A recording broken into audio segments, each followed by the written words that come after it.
भिलेवाडा येथे मोटरसायकलीचा ताबा सुटल्याने मोटरसायकल रोडवर आदळली। यात चालक जखमी झाल्याची घटना उघडकीस आली आहे।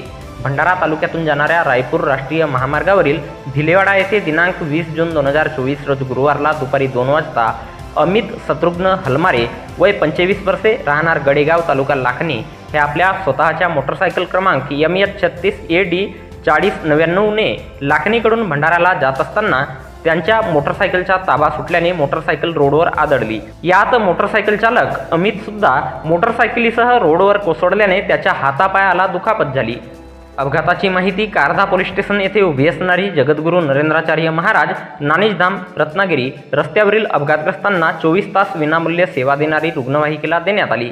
सदर रुग्णवाहिकेतून गडेगाव महामार्ग पोलीस स्टेशनचे पोलीस हवालदार बबन अतकरी, पोलीस सिपाही अप्रोज बडोले, पोलीस हवालदार शेखर देसकर, पोलीस सिपाही लोकेश घाटोडकर आणि रुग्णवाहिका चालक प्रमोद मोतुरे यांच्या मदतीने अपघातातील जखमी तरुणाला भंडारा येथील एका खाजगी रुग्णालयात दाखल करण्यात आले आहे। येथे त्याच्यावर उपचार सुरू आहेत।